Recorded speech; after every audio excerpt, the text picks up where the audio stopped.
Rain on the window, the road stretches far. Tired eyes and gentle hearts beneath the stars.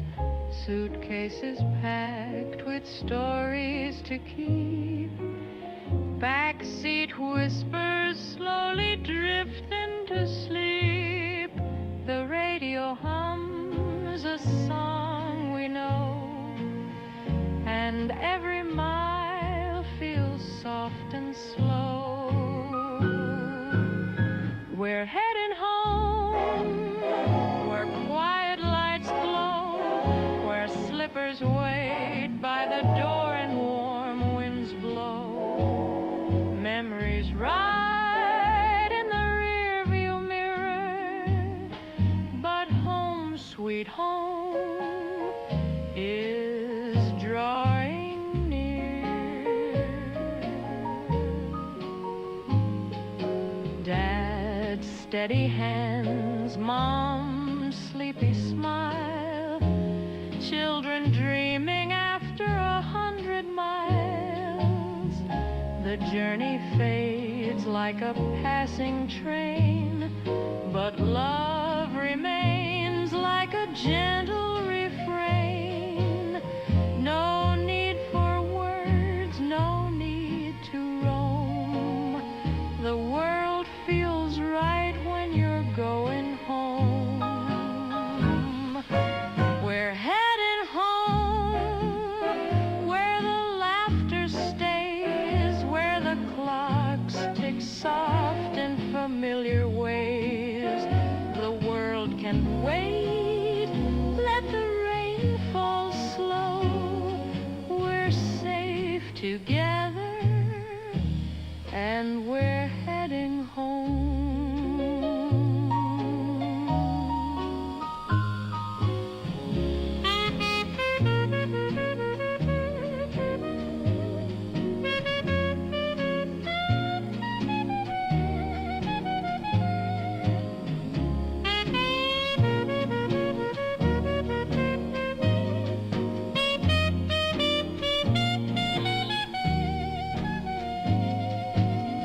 No need for words, no need to roam.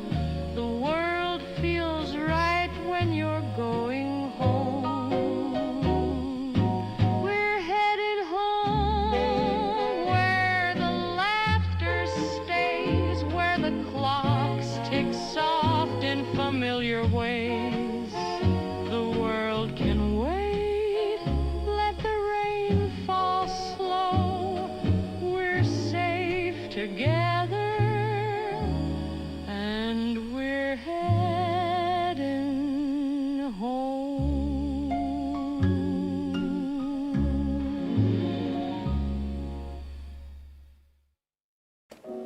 You think the night is deep and slow, but you don't know,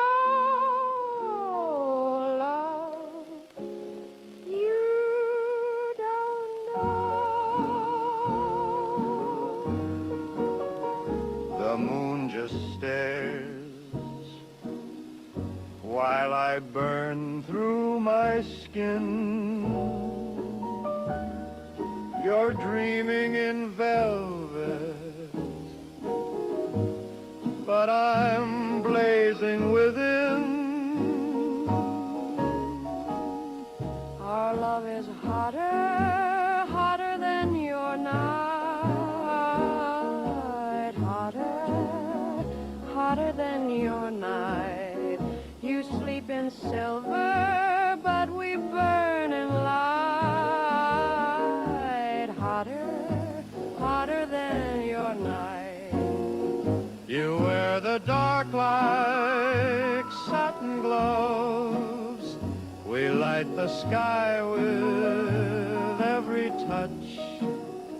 You sip the stars in quiet hush. We spill them out. Too much, too much. Too much heat. Too much fight, Too much you, too much desire, too much sweat, too much sweat, too much sigh, too much love to let it die.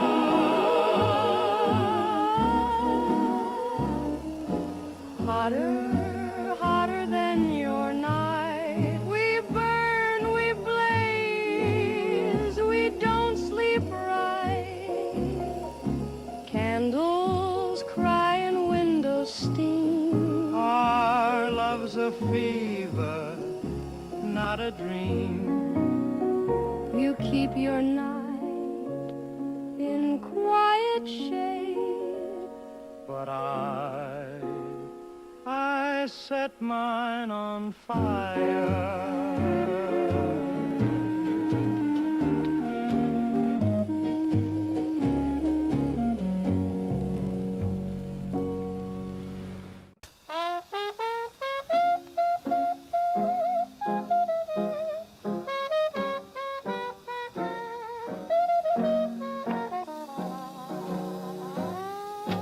Checked in by the sea, no plans to leave. Wicker chairs and lemon tea. Barefoot strolls through boardwalk breeze. It's just you, it's just me. Waves don't care what day it is. Sun forgets what time it keeps. Let the world keep turning slow. We've got nowhere else to go. Let's stay all summer, All summer, all summer. spin the vinyl, melt like butter. Let's stay all summer, All summer long. till the last ice cream is gone. Striped umbrellas, peach perfume, midday hush and pale lagoon, laughing through a postcard view. No rush, just me and you. Trains go past, but we don't care. Your hand fits just right there. The heat is sweet, the skies are song. Nothing loud, just humming along. Let's stay all summer, All summer, all summer. fan the breeze and sip another. Let's stay all summer, All summer long. where nothing ever feels too wrong. Time forgets us here, I swear. Seagulls dance in salted air. Your lips taste like cherry fizz. Tell me what could be better than this.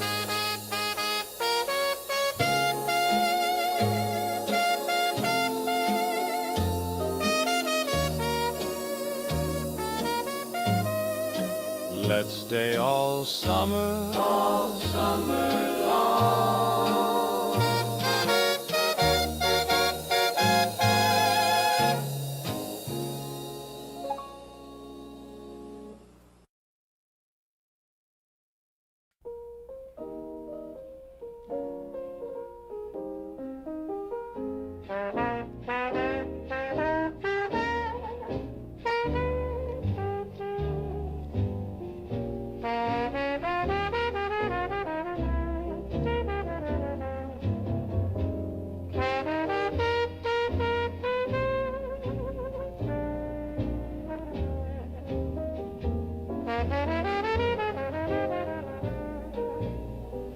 The train is calling, it's time to go. Your hand in mine, that tears might fall when you walk away. But I'll be strong, come what may, till the morning comes again, till the clouds drift past the rain. Keep my love inside your heart. Though we're far, we're never apart.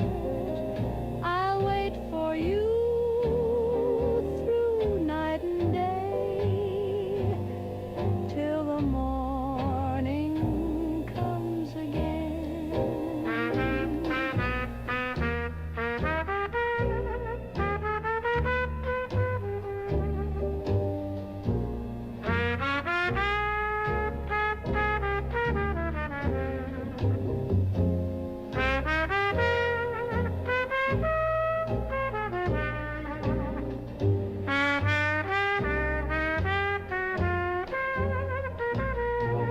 The letters we write, they'll keep us near.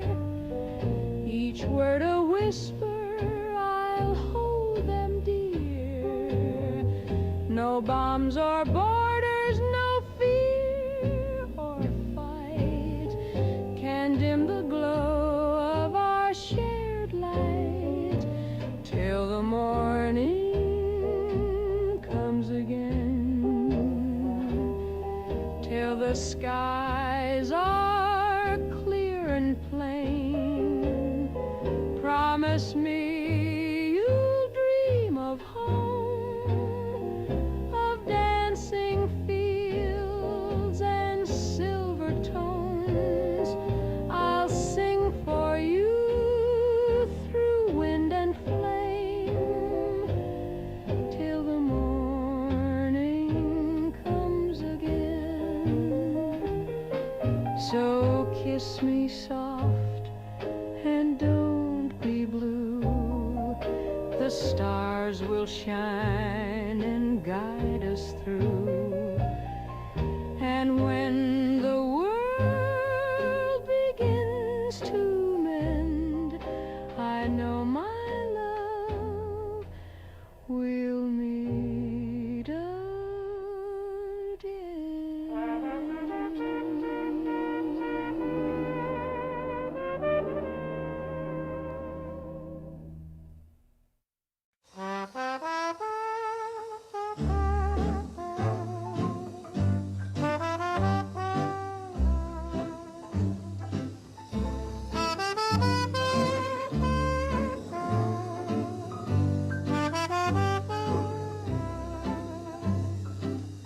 The train is calling, it's time to go. Your hand in mine, I won't let it show. That tears might fall when you walk away, but I'll be strong, come what may, till the morning comes again, till the clouds drift past the rain. Keep my love inside your heart. Though we're far, we're never apart.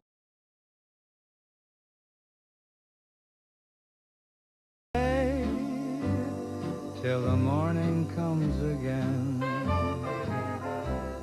The letters we write, they'll keep us near. Each word a whisper, I'll hold them dear. No bombs or borders, no fear or fight can dim the glow of our shared light, till the morning comes again, till the skies are clear and plain. Promise me you'll dream of home, of dancing fields and silver tones. I'll sing for you through wind and flame.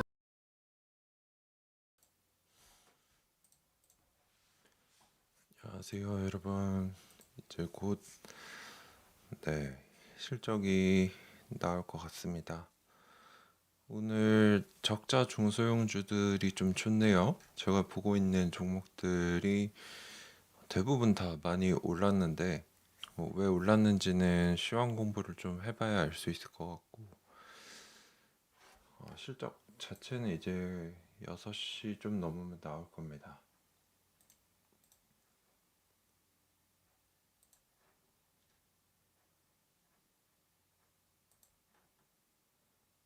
이번에 예측이 지난 분기보다 매출은 조금 늘어날 거고 적자폭은 늘어나지 않겠냐라고 보고 있는데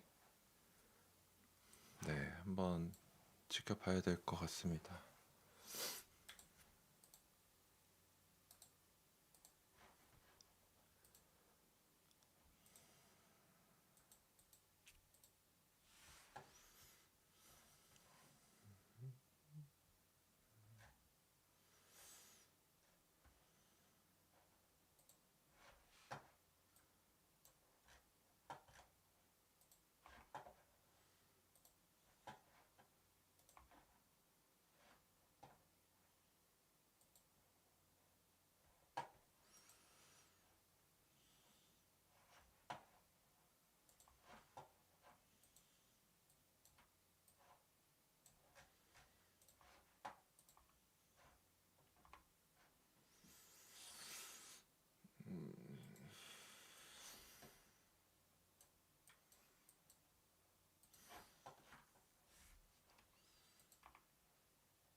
I waited 2 heartbeats longer than anyone else would.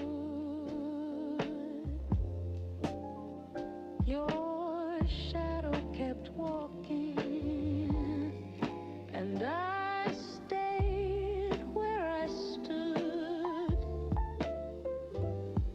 The world made no sound, but my name almost broke through. You didn't turn,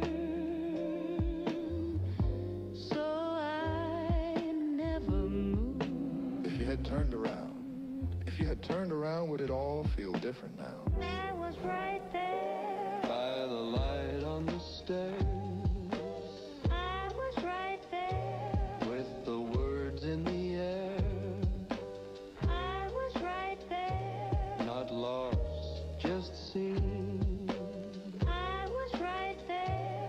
in the space in between. Maybe you heard me breathe, or maybe not at all. Maybe the wind was louder than the call. Maybe I smiled too late.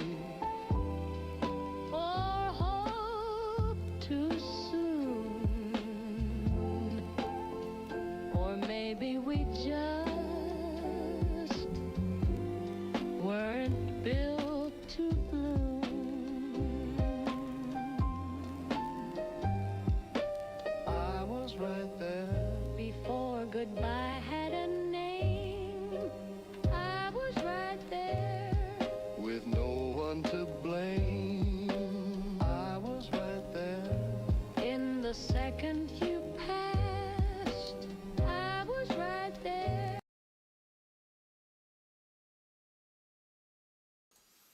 네, 이제 슬슬 수치가 나온 것 같은데 아마 블룸버그 터미널로 월가 쪽에는 이미 나간 것 같고 아, 네, 아직 대중들한테 공개되는 자료는 보이지 않네요.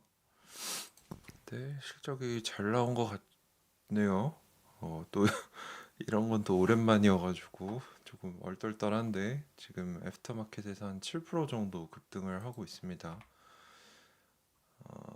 대중들이 볼 수 있는 자료는 아직은 안 보이네요. 보통 보니까 네, 월가 쪽에 먼저 뿌리고 올리는 것 같더라고요. 어떻게 나왔을지 적자 폭이 예상보다 적게 나와서 줄어들지 않았나 싶은데 보통 한 6시 8분, 10분 정도 되면은 회사 사이트에도 올리더라고요. 그래서 네, 저는 오늘 밤에 50% 오르는 꿈을 꾸면서 아침에 깼는데 네, 원래 맨날 김칫국부터 마시거든요. 그래서 네, 본장까지 좋은 흐름이 이어졌으면 좋겠네요. 예전에 이제 뭐 본장에서 30% 오르고 이랬던 기억이 있는데 한 2년 반, 3년 전에 네, 이번에도 그런 상황이 나왔으면 하는 바람입니다. 네, 아직 네, 아마 그거는 블룸버그 터미널 보시는 오선님이나 이쪽에서는 이미 받으셨을 거예요. 그거 이제 연에 3천, 4천만 원 내고 쓰는 채널이라서 그건 이제 월가 애널리스트들이 쓰는 거라 빨리빨리 받으실 거고 네, 저는 그 정도까지 정보는 네, 장기 투자하는데 크게 필요하지 않다고 생각해서 일단은 네, 기다려 보겠습니다. 매출이 크게 상회했나 보죠? 이 정도로 오를 정도면 왔다 갔다 하고 있는 것 같아요. 아까 7%까지 오르더니 지금 한 2.5까지 둘 다 둘 다 좋게 나오는 게 베스트긴 한데 저도 똑같습니다. 저도 자다가 많이 떨어져서 놀라는 꿈꾸고 많이 올라서 좋아하는 꿈꾸고 네, 지금 아이온큐 매출에는 인수 완료한 회사들은 다 들어가는데 스카이워터라고 최근에 인수를 밝힌 그 파운드리 업체는 아직은 네, 인수 완료되진 않았고요. 지금 올라온 자료가 있어요. 그리고 이렇게 복잡한 거는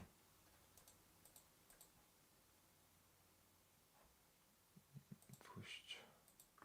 네, 이런 거는 직접 번역하기가 쉽지가 않아요. 그래서 챗GPT한테 번역해줘 하면은 잘 번역해 줍니다. AI를 적극적으로 쓰세요.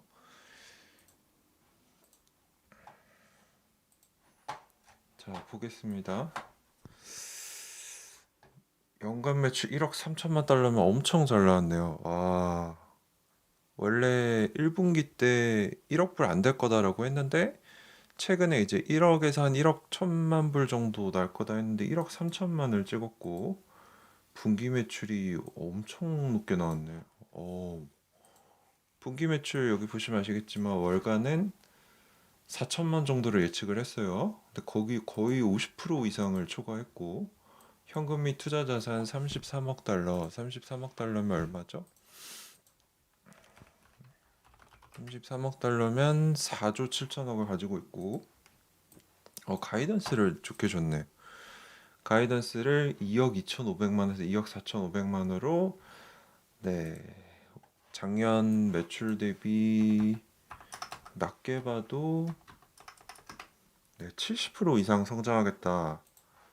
네, 인수는 잘 되고 있나 보네요. 그리고 한국에 네, 템포 들어오죠. 근데 60큐빗이 아니라 100큐빗 상태로 들어온다고 해서 제가 보기에는 적자폭이 얼마였는지 지금 조정 EPS가 마이너스 0.20인데 월가가 예상을 했던 거는 보면은 월가는 마이너스 0.5를 봤으니까 주당 순이익도 예상치보다 좋게 나온 것 같아요. 제 생각에는 요거는 분기네요. 분기 연간으로는 네, 더 나쁘게 나왔는데 적자폭은 예상보다 컸는데 가이던스가 훨씬 강력해서 시장 반응이 좀 더 좋은 게 아닌가 그렇게 생각이 됩니다. 가이던스도 중요한 그 구성 요소 중에 하나죠. 지금 10% 넘게 급등을 하고 있습니다. 오랜만이네요. 제 50% 급등하는 꿈이 김칫국은 아니었네요. 다행입니다. 저는 항상 실적 발표 전날에 이게 좀 마음이 되게 스트레스를 많이 받는데 오늘은 오랜만에 좀 좋게 나온 것 같아요. 그래서 정리를 해보면 적자폭은 예상보다 컸으나 실제 분기 매출과 25년도 연매출 그리고 26년 연매출 전망 가이던스가 너무 강력해서 엔터마켓에서 급등하고 있다라고 한마디로 정리를 할 수 있을 것 같습니다. 요거는 제가 또 기쁜 마음으로 정리를 좀 해야겠죠. 저희 카톡방 동지들한테 한번 먼저 정리를 공유를 드리도록 하겠습니다. 정말 모처럼 기쁜 발표네요. 모두 고생 많으셨습니다. 물론 아직은 올라갈 길이 멀지만 원래 천리끌도 한 걸음씩 하는 거 아니겠습니까?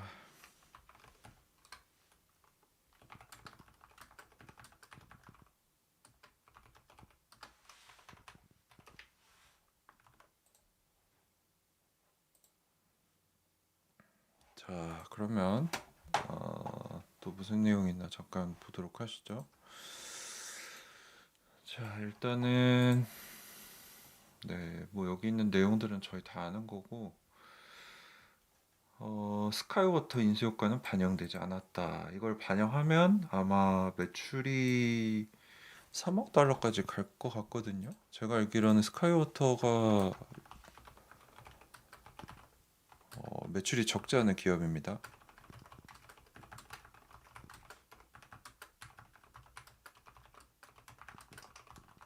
요거는 한번 챗GPT한테 물어봐야 되는데 제 기억으로는 얘가 연매출이 한 5천만 달러 됐던 걸로 기억이 나거든요. 스카이워터는 아직 완전히 안 들어왔어요. 그래서 뉴스 보시면 스카이워터는 아직이다 이런 얘기가 많이 나오는데 지금 여기 보시면 5천만 달러가 아니고 3억 달러네요.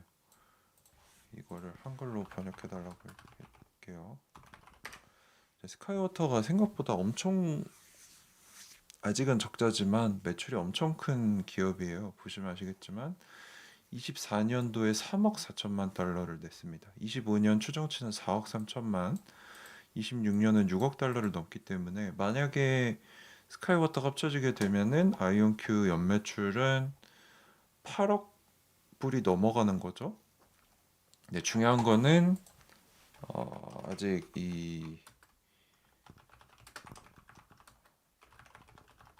스카이워터도 흑자는 아니에요. 그래서 이거 합쳐도 매출은 커지는 것 같은데 흑자 전환은 그대로거나 밀리는 거 아니냐 이 얘기를 애널리스트들이 많이 했습니다. 그래서 실제로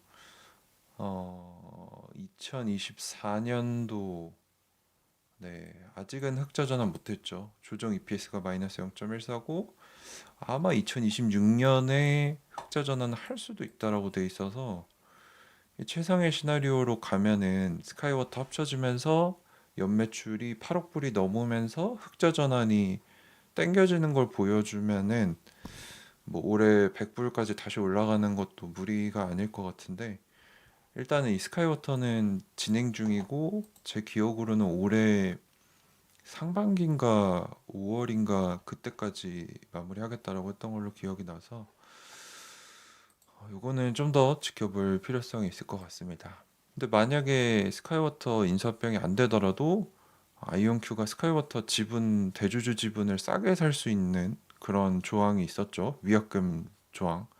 그래서 아이온큐 입장에서는 손해 볼 게 없고 그렇게 세팅된 데는 이유가 있을 것 같다라고 제가 추측을 했었어요. 그래서 아마 제 개인적인 뇌피셜은 트럼프가 아이온큐를 밀어주고 있구나. 저는 이런 생각을 좀 했었어요.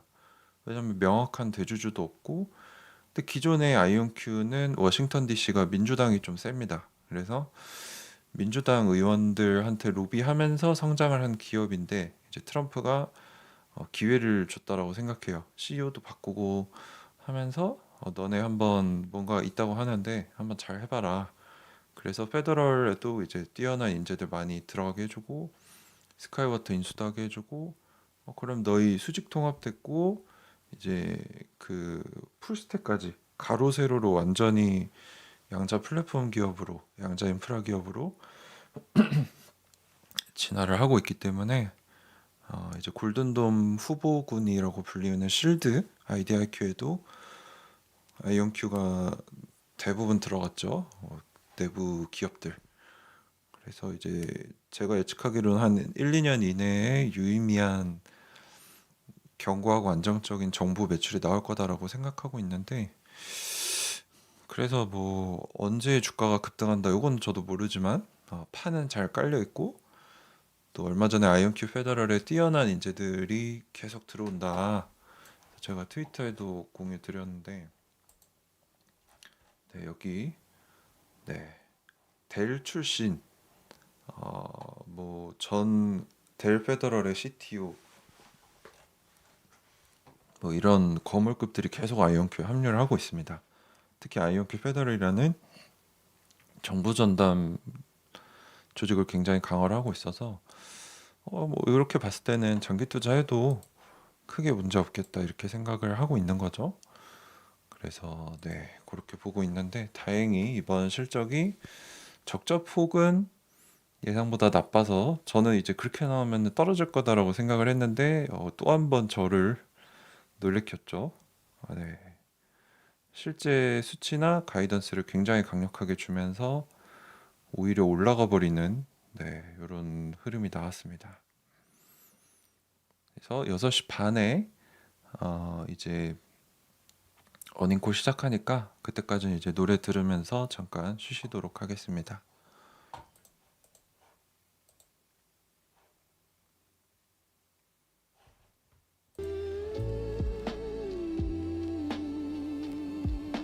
If you had turned,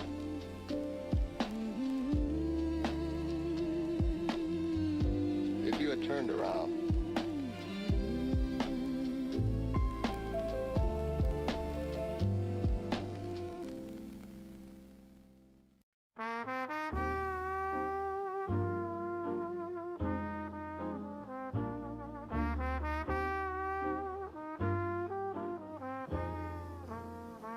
L'odeur du pain tout juste doré, le café danse dans ma tasse rayée, mon chat qui mourit dort sur le sofa, le soleil caresse les rideaux en soie.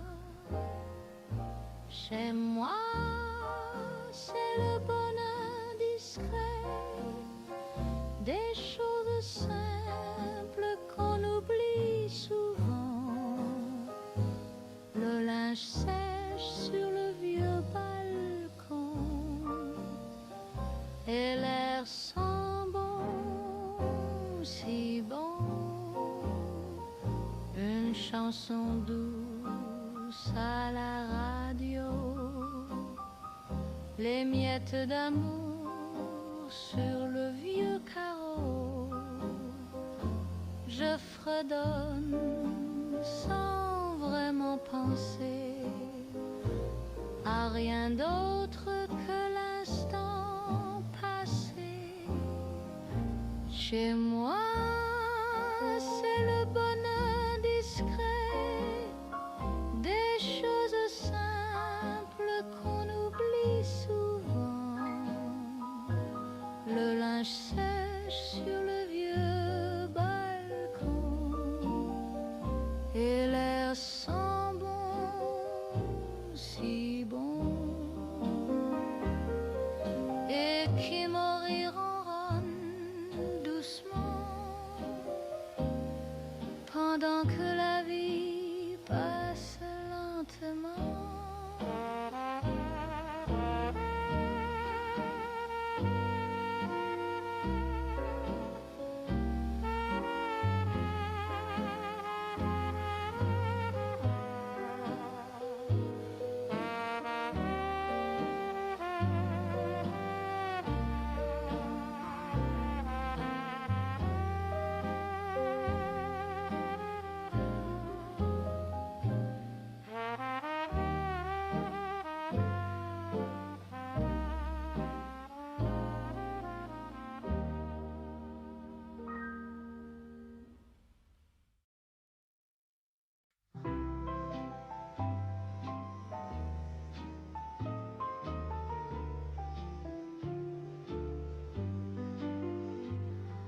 Le train siffle dans le matin, tes yeux se perdent dans les miens. Je souris mais mon cœur pleure, ce n'est qu'un au revoir mon cœur. Un jour je te retrouverai quand les vents se seront calmés. Garde-moi dans ta mémoire, sous les étoiles, dans l'espoir. Même loin, je pense à toi. Un jour, je reviendrai vers toi. Les lettres, je les garderai comme des promesses murmurées. La guerre emporte les saisons, mais l'amour chante sans raison. Un jour je te retrouverai quand les larmes auront séché. Serre mon nom dans ton sommeil et souviens-toi de nos merveilles. Je t'attendrai nuit et jour jusqu'au retour de notre amour. Alors embrasse-moi doucement et crois en nous infiniment. Même si le monde s'éteint, je sais qu'on se reverra enfin.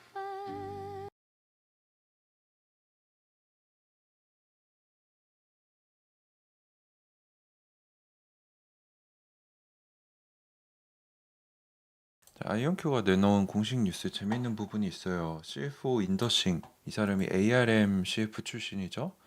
그래서 대기업에서 CFO를 하던 오던 사람이고, 제가 작년 9월에 뉴욕 증권거래소에 이제 기관 투자자 설명회 초대받아서 갔을 때 제 앞자리에 앉아 있었던 사람인데 굉장히 노련합니다. 제가 봤을 때는 니콜로 데마시 CEO가 나이가 40대 한 중반 정도 되거든요.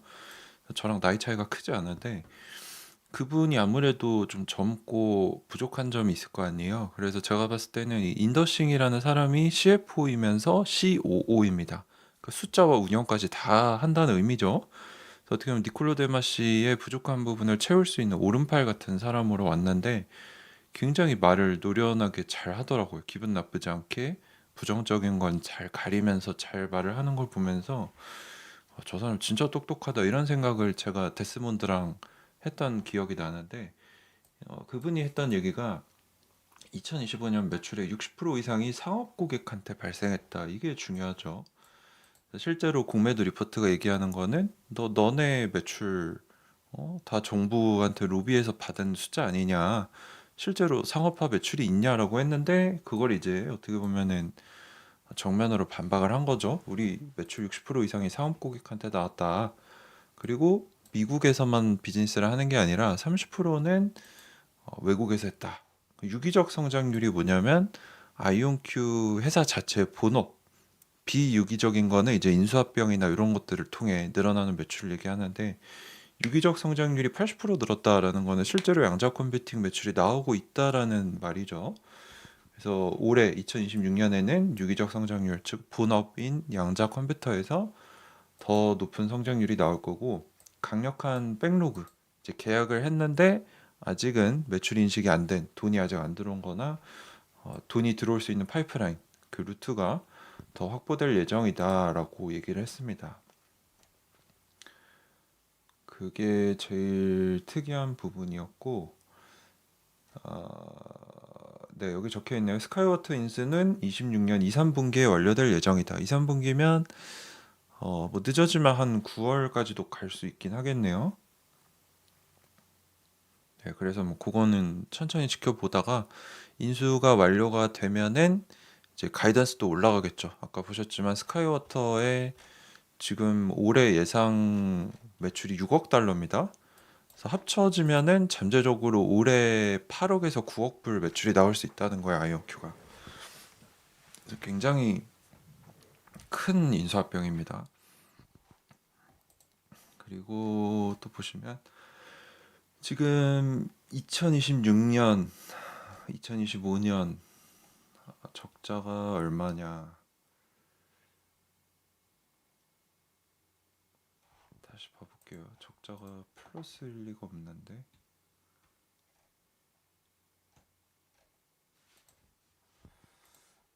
그쵸. Adjusted EBITDA loss. 우리 카톡방에 아이온큐 장기주주 카톡방에 계신 라이언님이 항상 이 실적이 나오면은 캐시 런웨이를 계산해 주셔요. 캐시 런웨이가 뭐냐면은 지금 가진 현금으로 얼마나 버틸 수 있는가. 근데 또 이분이 회계사시거든요. 근데 이게 굉장히 중요한 이유가 뭐냐면 적자 기업들을 월가가 볼 때는 너네 뭐 전망 좋고 앞으로 잘 될 거고 이런 거는 누구나 할 수 있는 얘기인데 실제 숫자로 보여달라. 너네 얼마나 버틸 수 있냐. 그거를 굉장히 중요시합니다. 그래서 캐시 런웨이가 되게 중요한 개념인데 이분이 계산을 해주셨을 때 지금 최소 5년은 무난하게 버틸 수 있다라고 계산해 주셨어요. 제가 뭐 자세하게 어떻게 계산하셨는지는 좀 더 공부를 해봐야 될 것 같은데 기본적으로 보면은 넷 로스가 5억 불. 그쵸, 그쵸.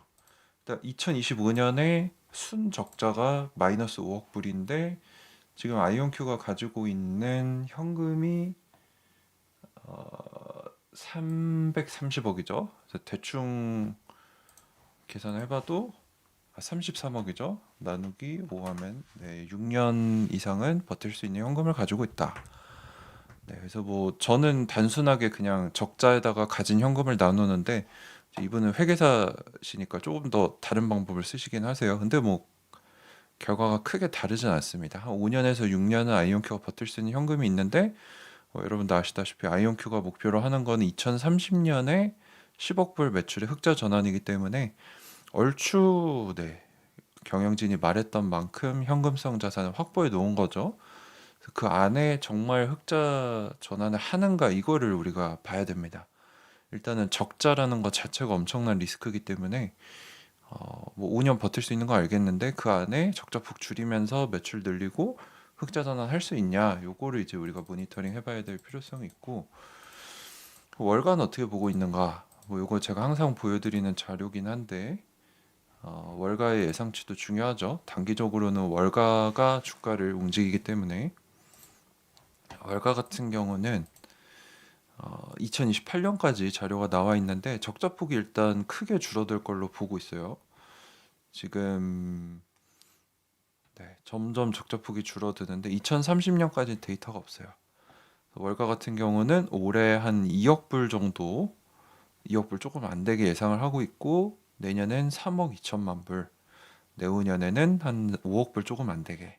뭐 그 속도대로 늘어나면은 뭐 한 1억 불 조금 넘게씩 늘어나니까 한 2030년에 10억 불은 충분히 될 수 있을 것 같고 스카이워터까지 합쳐지면은 뭐 무난히 계획대로 간다면 갈 수 있지 않을까 생각이 되고요. 이제 아이온큐 어닝콜 틀어놓고 저는 타이핑으로 제가 번역을 하도록 하겠습니다.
Welcome to the IonQ fourth quarter 2025 earnings conference call.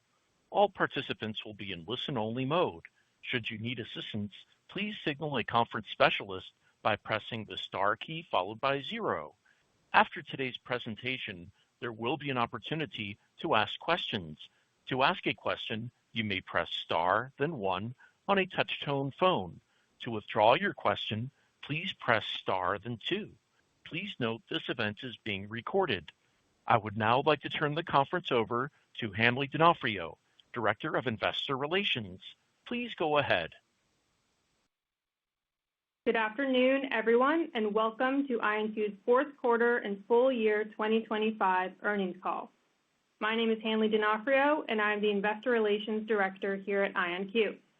I'm pleased to be joined on today's call by Niccolo de Masi, IonQ's Chairman and Chief Executive Officer, and Inder Singh, IonQ's Chief Financial Officer and Chief Operating Officer. By now, everyone should have access to the company's fourth quarter and full year 2025 earnings release issued this afternoon, which is available on the SEC's website and on the Investor Relations section of our website at investors.ionq.com. Please note that on today's call, management will refer to non-GAAP financial measures. While the company believes these non-GAAP financial measures provide useful information for investors, the presentation of this information is not intended to be considered in isolation or as a substitute for the financial information presented in accordance with GAAP. You are directed to our earnings release for a reconciliation of adjusted EBITDA and adjusted EPS to the closest comparable GAAP measures. During the call, we will discuss our business outlook and make forward-looking statements, including those regarding our guidance for 2026. These comments are based on our predictions and expectations as of today and are not guarantees of future performance. Actual events or results could differ materially due to a number of risks and uncertainties. Therefore, you should not put undue reliance on those statements. We refer you to our recent SEC filings, including our annual report on Form 10-K for the year ended December 31, 2025, for a more detailed discussion of those risks and uncertainties. We undertake no obligation to revise any statements to reflect changes that occur after this call, except as required by law. Now, I will turn it over to Niccolo de Masi, Chairman and CEO of IonQ. Thank you all for joining us on today's historic call. 2025 was a highly successful and transformational year for IonQ, both strategically and financially. Strategically, we expanded our business from leadership in quantum computing to become the world's leading quantum platform solution and merchant supplier. We are the first company in history capable of delivering integrated quantum solutions across computing, networking, sensing, and security in all major allied geographies. IonQ is the world's only full-stack quantum platform company, operating in all domains. This strategic expansion is powered by an unmatched intellectual engine as we continue to attract the world's best and brightest quantum leaders, as well as the leading quantum IP portfolio. IonQ benefits from approximately 300 PhDs and 800 talented colleagues with advanced degrees, many of whom are household names in their fields. Financially, we delivered a record year, not only for IonQ, but a historic one for the entire quantum industry. In the third quarter of 2025, we delivered nearly as much revenue as we did in all of 2024. In the fourth quarter of 2025, we surpassed this by growing more than 50% quarter over quarter. After becoming the first public quantum company to achieve 8 figures of revenue in 2024, we grew to deliver substantially more revenue in the fourth quarter of 2025 than in the entire calendar year of 2024. Strong organic growth powered our full year 2025 revenue to be over 3 times that of 2024. Commensurately strong investor interest allowed us to fortify our balance sheet with the 2 largest capital raises from a single investor in quantum history. Quantum is indeed now, and IonQ is confidently leading this revolution by every measure. As most listeners know, late last month we announced the largest acquisition agreement in quantum history, and the first public-to-public planned quantum transaction ever. SkyWater is the leading quantum foundry in the world, commercially supporting not only IonQ, but also more than a dozen other quantum and DOW programs. By leveraging SkyWater's unique expertise in pioneering quantum semiconductor scaling within secure, trusted environments, we will be positioned to accelerate manufacturability of IonQ's entire quantum platform roadmap. However, our mission extends beyond IonQ to power the broader U.S. quantum industry and all our global allies. We aim to ensure our nation's entire quantum ecosystem moves forward with speed and security. In our joint IonQ SkyWater webinar last month, we laid out the fact that IonQ is already a leading merchant supplier to the broader quantum industry. Our precision atomic clocks power a number of quantum computing businesses and government contractors, and we already sell our quantum networking solutions and sensors broadly.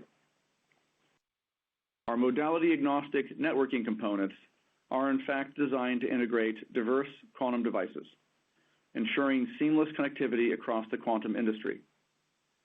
Once SkyWater is part of the IonQ family, we will become the largest quantum merchant supplier in the world, with Thomas Sonderman continuing to lead SkyWater. Our focus is accelerating our nation's quantum industry, and we will continue investing to ensure the United States prevails in this geopolitical race. SkyWater has already created the compartmentalization, the protocols, and the IP protections that will allow customers to continue to operate within our foundry model. We are kindred spirits with everyone supporting our nation and our allies in this quantum space race of our era. Our combined company will have the capacity and capital to grow not only U.S. quantum R&D initiatives across quantum computing, quantum networking, quantum sensing, and quantum security, but also to ensure the U.S. quantum manufacturing scaling. SkyWater helps us build an IonQ platform that customers, especially government and other mission-driven buyers, can trust and plan around, irrespective of geopolitics. Together, we intend to ensure the entire U.S. quantum industry will deliver, scale, and do so onshore with trusted processes for the good of the nation. Returning to 2025, it has been a year of tremendous accomplishments across our product families, both technically and commercially. In quantum computing, IonQ demonstrated the highest performance quantum gates in any system platform and by a wide margin. 99.99% 2-qubit gate fidelity means we can concentrate on system architecture and scaling in order to make smaller and cheaper systems, even as they become more powerful. While other quantum computing companies are still working on perfecting their underlying qubits and gate operations, ours are based on physics that was settled 25 years ago. Our fidelity advantage translates into a powerful and an enduring error correction advantage. I want to highlight today that our quantum computers deliver the best time to solution on the market for commercially relevant applications. Time to solution is how fast a customer running an algorithm gets to accurate answers that actually solve their problem. For example, when we look at a common quantum algorithm used for signal processing, search, and factoring, IonQ is up to 1,000 times faster than the leading superconducting system on reaching the solution. We also see a massive speed advantage in signal processing and optimization tasks, with up to a 10,000 times faster solution on IonQ systems compared to superconducting. We aren't just doing theoretical work, we are solving real-world problems at a speed that creates commercial utility. This is how IonQ is delivering in today's competitive landscape, and we're just getting started. Our near-term roadmap builds to 1,600 fault-tolerant logical qubits a year before our competitors even get to 200. We believe we will continue to outpace competitors on commercial utility to an accelerating extent as we unlock our application roadmap announced last fall. Best of all, we deliver these advantages at a far more accessible cost for both commercial and government customers. At our Analyst Day in September, we shared third-party validated estimates of IonQ's full-scaled system cost, which is 2 orders of magnitude below superconducting competitors. As students of history, we all know that the best economics occasionally beat the best technology. But best economics and best technology is what makes markets and builds an irresistible ecosystem. This is what IonQ is poised and focused on delivering. In Q4 2026, we are targeting to demonstrate an operational 256-qubit system, which will be our 6th-generation machine in the market. With our world-leading 2-qubit gate fidelity, we expect to unlock substantial value for our customers and explore world-changing applications this year. Last year, we worked closely with dozens of customers around the world who use our quantum computers to run complex applications. A prime example is our continuing work with ANSYS and Synopsys as we pursue a mutual goal of commercializing quantum in the engineering space. To paraphrase the CEO of Synopsys on my quantum panel at the World Economic Forum in Davos last month, the key driver of innovation is complexity. Customers do not adopt new technology because they're curious, but because they need to solve a problem in a more affordable way. We help customers around the world do just that, running applications from pharmaceuticals and automotive to chemistry and AI with the fastest, most energy efficient, and cost-effective approach. In quantum networking, among numerous deployments, we partnered with the U.S. Air Force Research Lab to achieve the first qubit-to-photon frequency conversion in a field-deployable system. This ensures real-world quantum networks on existing standard fiber optic commercial infrastructure. We also won the contracts to deliver multiple international quantum networks, including the world's first citywide dedicated quantum network in Geneva, Switzerland, Slovakia's first national quantum communication network, and one of Europe's largest operational QKD networks to date in Romania. In quantum sensing, our atomic clocks and inertial sensors are the highest performing fielded devices for their form factors. Our quantum sensors already operate in domains from under the ocean to up in the air. This technology leadership is translating directly into high-value defense partnerships, including U.S. Navy contracts for miniature ultra-stable atomic clocks and U.S. Army contracts to provide resilient timing systems for GPS-denied environments. Our clocks are the highest performing in the marketplace, and they are shrinking in size. Most recently, in partnership with DARPA, we successfully reduced our clock size by 6x while maintaining similar performance, a breakthrough that paves the way for integration into satellite payloads.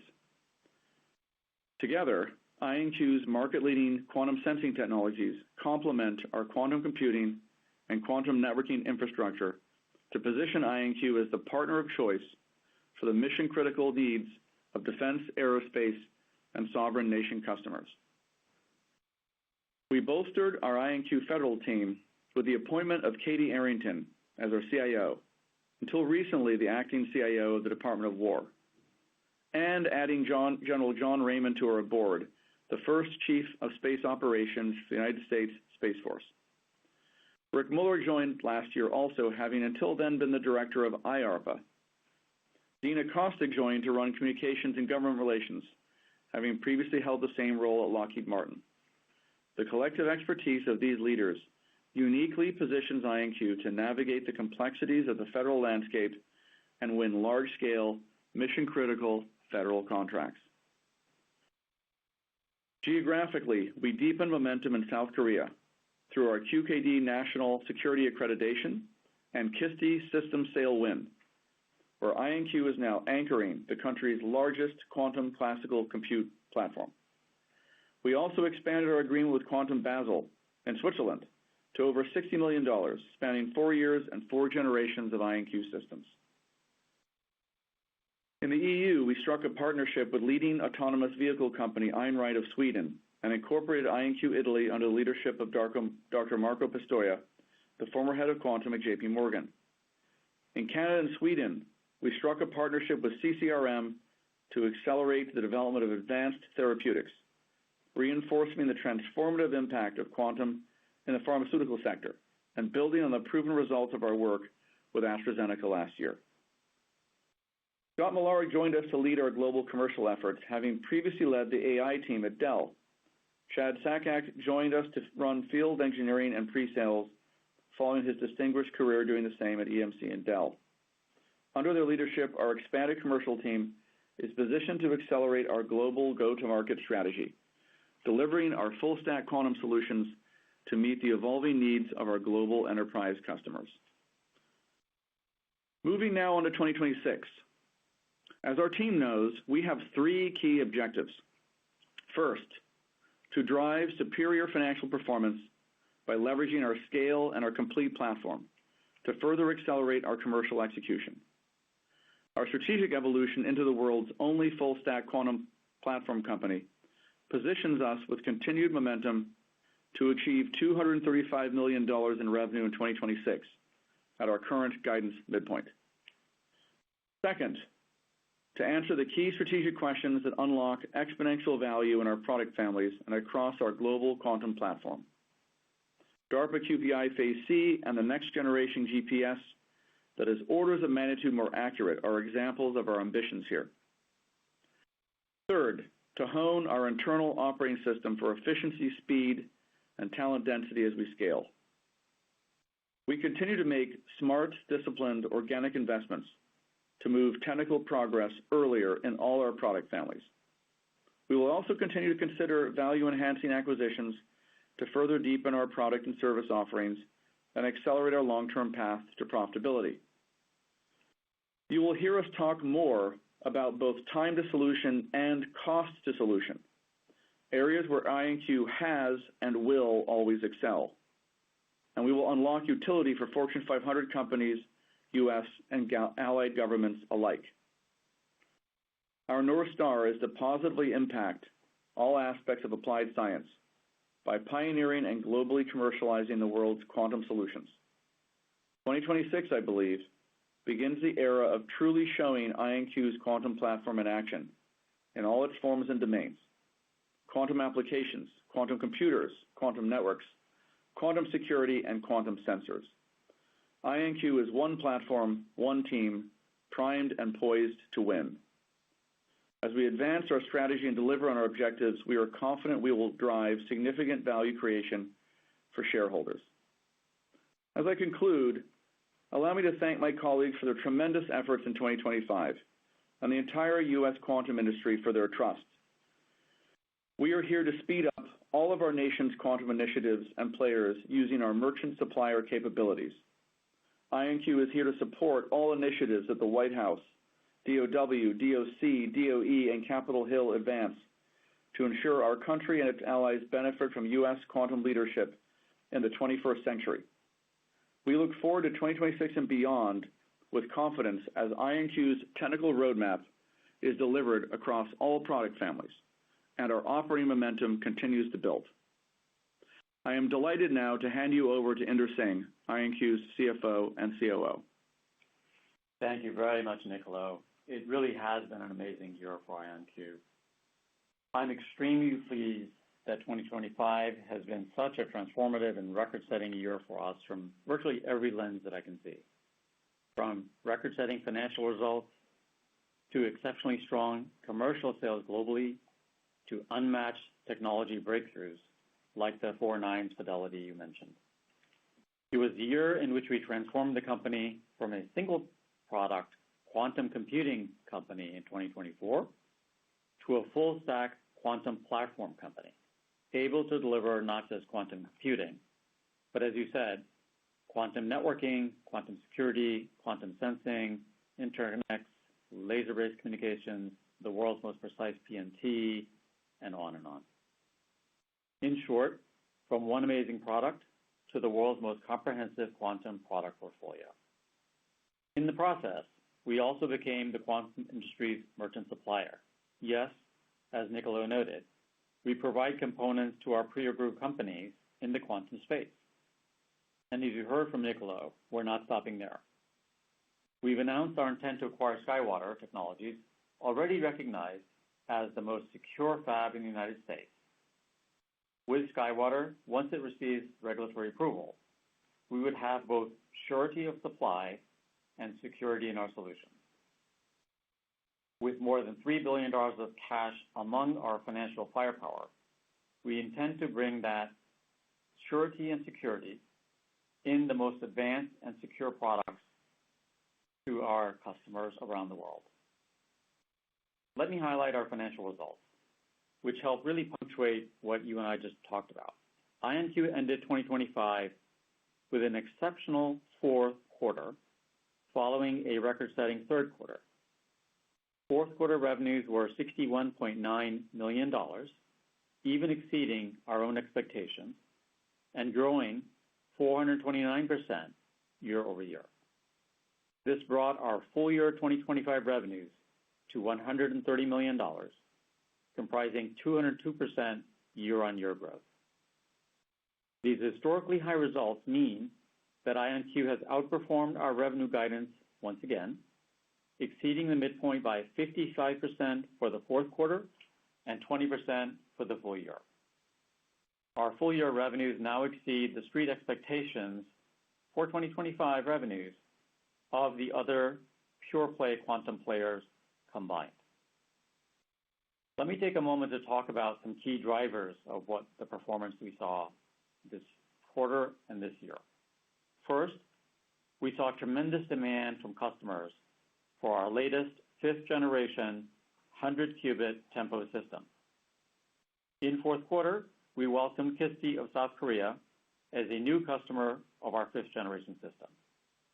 This sale highlights IonQ's distinct value and the ability for us to win even against competitors that may be larger than us or more entrenched or with bigger marketing dollars.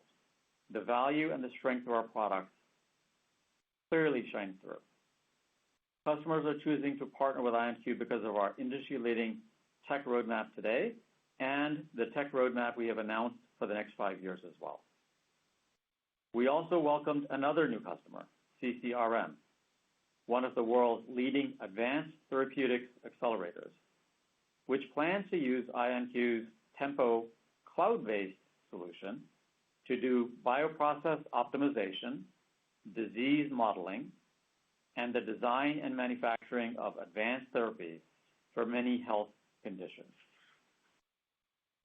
Yet another commercial success story is with Quantum Basel, which demonstrates our land and expand strategy, but also that we treat our customers as partners in a journey, combining theirs with ours. Quantum Basel, who already owns our prior 4th generation Forte quantum computer, agreed in the fourth quarter to purchase our 5th generation Tempo computer and also obtained access to our future 6th generation computer, which is still in development, and this is a 256 qubit semiconductor-based computing device we expect to deliver in 2027. This multi-year relationship is now expected to span 7 years from the years we've been with them in the past and the 4 years that Niccolo mentioned with this new arrangement we have with them. It also demonstrates how one compute device can lead to the adoption of an entire roadmap. Quantum Basel is a testament to how customer relationships turn into enduring partnerships. Beyond computing, we are seeing similar demand and adoption for our networking and post-quantum cybersecurity solutions. As you also heard from Niccolo, we saw quantum networking adoption in Geneva, in Slovakia, and in Romania. IonQ is deploying one of the largest and most complex operationally post-quantum cybersecurity networks in Europe. These national partnerships represent significantly larger networks than in the past and are indicative of the growing adoption of our quantum networking and our quantum security solutions. Turning now to the mix of revenues we saw. For the full year 2025, over 60% of revenue came from commercial customers, marking strong sales in the commercial sector. and reflecting the customers, some of whom I named before. And anecdotally, our international sales comprise more than 30% of revenue for the first time, reflecting how our quantum platform or solutions are now resonating worldwide. Because of the breadth of quantum products we are now delivering, our customers list includes Singtel, SK Broadband, Thales, CERN, IIT. Well, it's a very long list. Importantly, this broadening customer base presents us with a golden opportunity to cross-sell more things to more customers. As we move ahead, we continue focusing on new customer opportunities around the world, including in places like Australia, Italy, Greece, India, Japan, Vietnam, Argentina, and many others. Our new CRO and the sales team are taking a very methodical approach to identifying the most compelling opportunities and taking a disciplined pursuit and capture approach. Importantly, our 2025 results included nearly 80% year-on-year organic growth, and I expect this to be even healthier in 2026. We are very pleased to see solid organic growth, of course, even as we have broadened our product portfolio with our quantum platform. With my second successive quarter now in this role, we are continuing our focus on building strong backlog, plus developing a very targeted view of our pipeline in order to make sure that we continuously strengthen our visibility for our financial planning and also that we match demand and supply. As a demonstration of this focus, in our 2025 10K being filed today, we disclosed that our remaining performance obligations, or RPO, which provides one metric to gauge visibility over several quarters, stood at $370 million at the end of 2025, compared to just $77 million at the end of 2024, which is almost a five-fold increase. Turning now to EBITDA. We reported an adjusted EBITDA of negative $67.4 million for the quarter and negative $186.8 million for the year. I wanted to note that even this adjusted EBITDA is better than the full year adjusted EBITDA guidance that we had provided at the time of our third quarter earnings call. The adjusted EBITDA reflects the fact that we are making investments. We are investing in our business, and our key investment area, as you'd expect, continues to be R&D. R&D comprised $96.1 million in Q4, and for the year it was $305.7 million. That's a 123% annual increase. We will continue to invest in R&D as this helps maintain the technological advantage that we deliver for our customers and also creates new IP to extend the value for our customers in the future. We are doubling down on investments in our computing platform, which is already leading the market by multiple years, by both investing in our fifth generation Tempo deployments, which are in progress this year, and which are already beginning really the build out of our sixth generation 256 qubit computing platform, as Niccolo mentioned. And then we have our sights on our seventh generation system beyond that. Unlike other market players, we are also investing in building our own quantum applications, in many cases in partnership with our customers and also on our own. We are focusing on applications with the highest potential impact with the intent to build once and sell many times. Just a few examples of high impact applications we might build include quantum high frequency trading, energy grid optimization, life sciences acceleration, and even the design of semiconductor chips in a more effective way. There are many others. To sum it up, our investments in R&D are not just lab experiments. We are bringing quantum to life and delivering to our customers today. Turning to net income. For the fourth quarter, we reported a positive $753.7 million of GAAP net income, which was mainly due to an approximately $950 million mark-to-market valuation of warrants as required by accounting conventions. Needless to say, the mark-to-market impact warrants are non-cash items, and valuations are more related to our stock price at any given point and do not represent the operating fundamentals of our business. For the full year 2025, we reported a negative $510 million GAAP net income, which included warrants valuation impact of $66.7 million. Cash, cash equivalents, and investments as of December 31st, 2025 were $3.3 billion.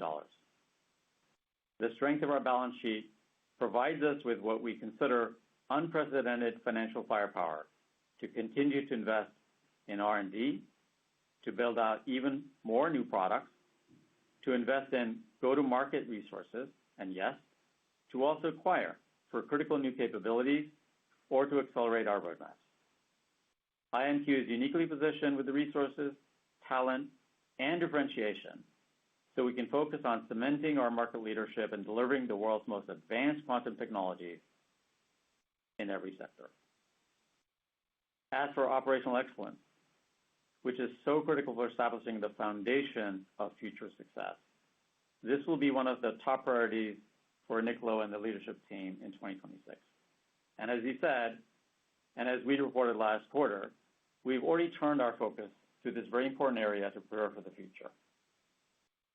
Deploying organizational clarity and accountability is one essential ingredient. Manufacturing under a clear leadership, customer deployment under a single leader, sales under a single leader, supply chain under a single leader, and applications development ownership. All of these things comprise the building blocks of what you need to be able to ensure that there's accountability and planning.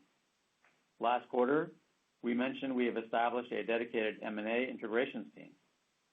And I'm very pleased to report that since then, we have successfully integrated key functions like HR and finance and are making strong progress on IT consolidation under our new CIO. In short, we have moved to rapidly integrate our acquisitions, increase our execution velocity, and deliver on key priorities. I'm pleased to report that our IT cybersecurity teams are now unified under the leadership of our new CIO that Niccolo mentioned, Katie Arrington, who recently joined the team from the Department of War, and our CISO, who also brings years of experience with many agencies and also other companies, including 3 other agencies, and reports to Katie. Our goal is to create our products in as highly secure posture as possible. Last quarter, we also spoke about IonQ's unique ability to now leverage the established semiconductor manufacturing process for our next generation compute. In January of 2026, as Niccolo noted, we announced our intent to acquire SkyWater in order to strengthen our supply chain all the way through to manufacturing. On the close of that transaction, which of course must go through a regulatory process, we would acquire SkyWater's trusted fab, US-based Tier 1 foundry, enabling us to ensure we would have the availability, security, and quality to scale our chip-based roadmap, bringing us both CMOS as well as advanced packaging capability. This acquisition also builds on our already existing merchant supplier business model, in which we currently serve other quantum players today. As the pace setter of the quantum industry, we do see it as a key responsibility to also help ensure in the overall development of our ecosystem. Let me turn now to fiscal year 2026 guidance. On the shoulders of the amazing 2025 numbers that we saw, we feel we have built a strong foundation for yet another year of strength in 2026. With that in mind, we are pleased to offer the following financial guidance for full year 2026, as well as for the first quarter. For 2026, we are projecting revenues of between $225 million to $245 million for full year, and $48 million to $51 million for the first quarter. Our projected revenue growth is anchored by a continued expansion of our customer base, both in terms of number of customers, numbers of offerings that we bring to the market. And as I mentioned earlier, our guidance today is based on visibility stemming from a healthy backlog and an attractive pipeline that we will work methodically to convert. We are projecting adjusted EBITDA to be between negative $310 million and negative $330 million for the full year 2026. And as I discussed today, this range represents our continued investment in critical R&D to help drive the next generation of quantum solutions across our portfolio. It goes without saying that since we announced SkyWater transaction is not closed, our guidance metrics do not reflect SkyWater. We continue to operate as separate, publicly traded companies until such time as approvals are in hand. As Niccolo mentioned at the beginning of his comments, IonQ has rapidly established itself with the world's most unique set of products and capabilities, and we are for sure not stopping there. Compared to any other quantum pure play one might look at, our product suite is unmatched, our talent density is exceptional, our business is global, we are actively selling into commercial deployments, not just labs, and critically for the future of quantum, we possess a merchant supplier business model that enables the entire quantum ecosystem to develop and succeed over time as we progress. And yes, while we do now and then take a moment to celebrate our progress, like today, and I must say it does feel good, tomorrow, the entire IonQ team will get up and continue to dash towards delivering the world's most advanced, innovative, and complete quantum solutions for our customers. With that, operator, can you please open the call for Q&A? We will now begin the question and answer session. To ask a question, you may press star then one on your touch-tone phone. If you're using a speakerphone, please pick up your handset before pressing the keys. If at any time your question has been addressed and you would like to withdraw your question, please press star then two. At this time, we will pause momentarily to assemble our roster. The first question comes from John McPeake with Rosenblatt Securities. Please go ahead. Hey guys, can you hear me? We can, yeah. Okay, great. I think last time I was on mute, and I don't want to repeat that. So congratulations on the numbers and guide. I just have a question about the Shield release that came out a couple days ago. Now that you guys have a pretty broad portfolio of quantum assets, you talk in the release about the 151 billion opportunity.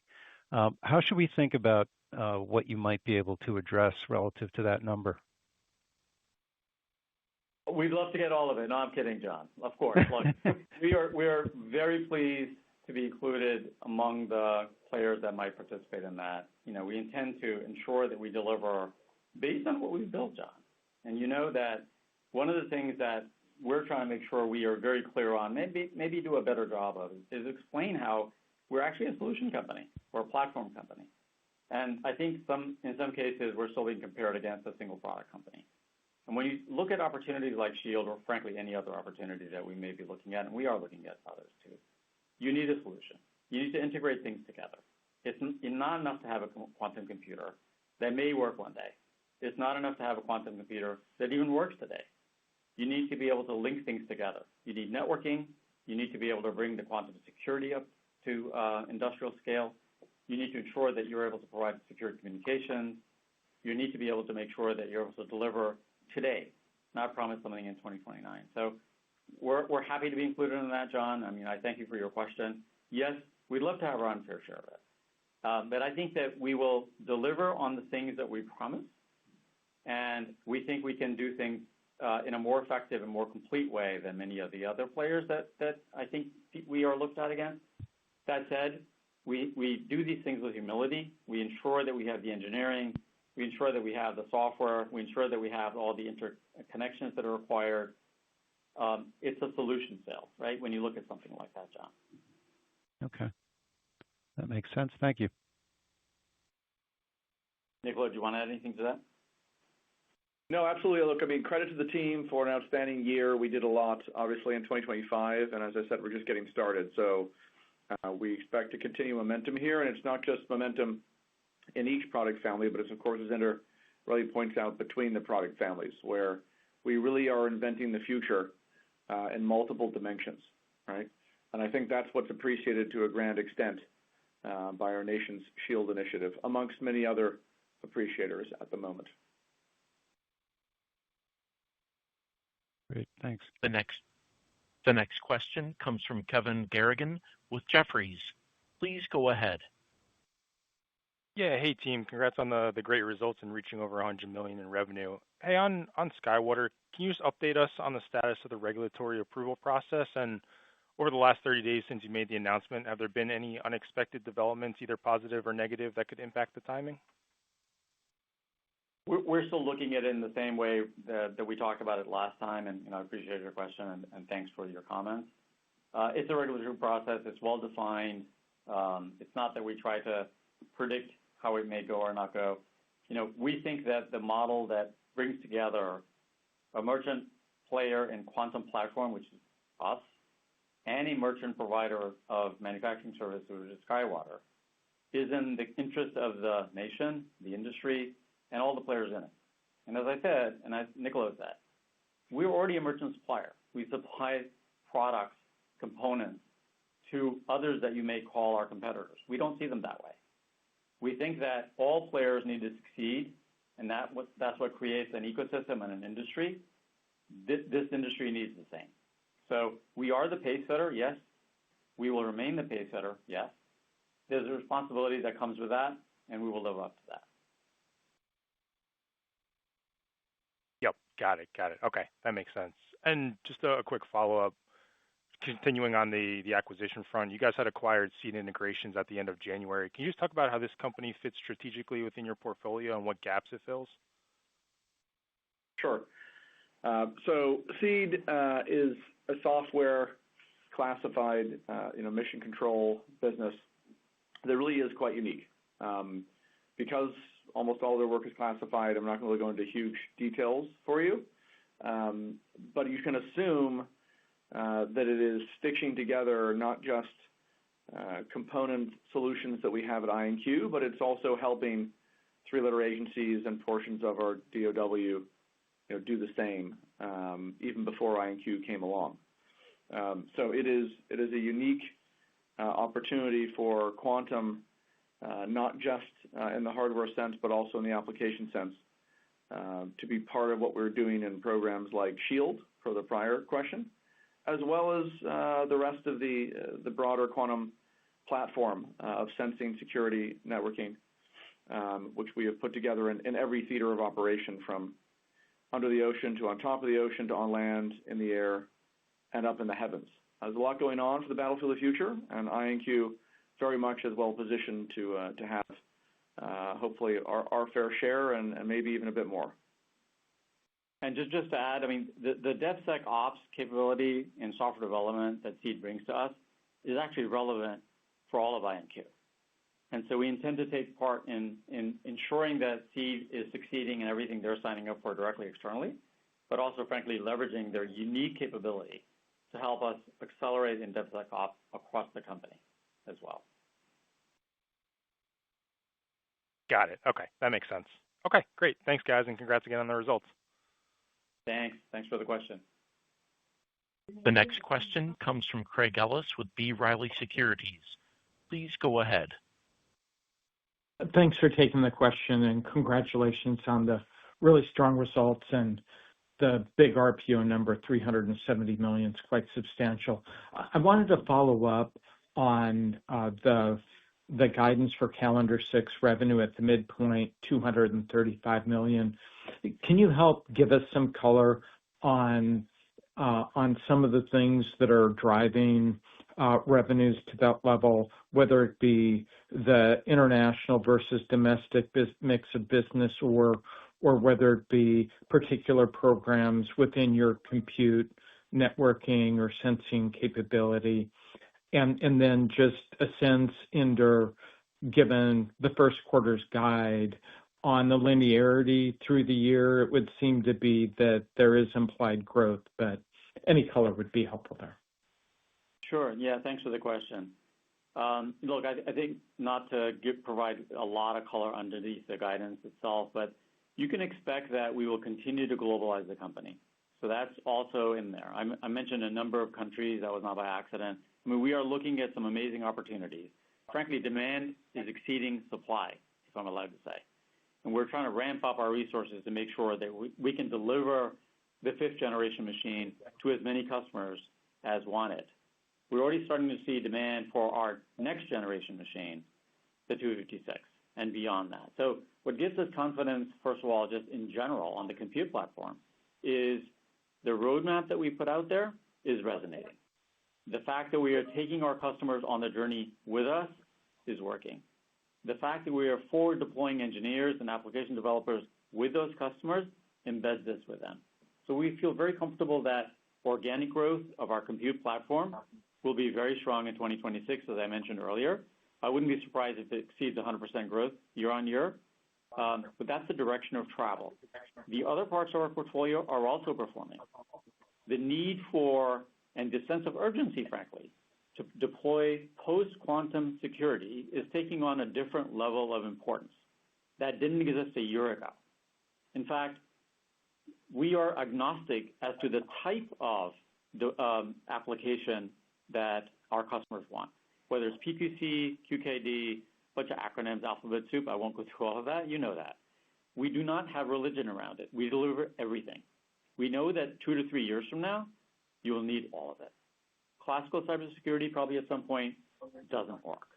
So I think those that recognize that in some, largest banks, largest governments, the countries I named, the cities we named, I think this is just the beginning. So underlying our assumption of guidance for the year also is that we will see healthy demand, which is what we're seeing, for security solutions, networking solutions, and then sensing, I think, is at the very beginning of something very exciting. Niccolo talked about GPS interference and how you get around things like that. That is on the minds of virtually every country at this point, as you've probably heard, right? And so to have the world's most precise PNT solution, most precise atomic clock, the ability to deploy that in different modalities, under the water, in the sky, et cetera, that's the opportunity that we have ahead of us, which, of course, we have to execute on that, but the demand is there, and we intend to make sure that we deliver on elements of that for sure in 26, but that is a multi-year journey. So that's like years of potential opportunity for us.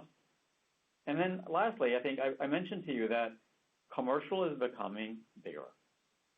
Like 3 years ago and 4 years ago, when Niccolo and I joined the board of this company, it was mainly labs, right? Of course it would be labs, research institutions, et cetera. That's where they would first see, does quantum work? Now that quantum works, you're starting to see, at least from our machines, people say, we want this one, we want the next one, and the one after that. And so I think as long as we are also investing in applications, which is really key, think about the iPhone with no apps. It wouldn't be as exciting. But the iPhone with the apps is what we're trying to do in the quantum space. That's the thing that I think resonates well. And I think that once you have that ecosystem going, and you build some of the applications yourself, and you build, others will, of course, build apps perhaps on top. But we'll focus on the most important things.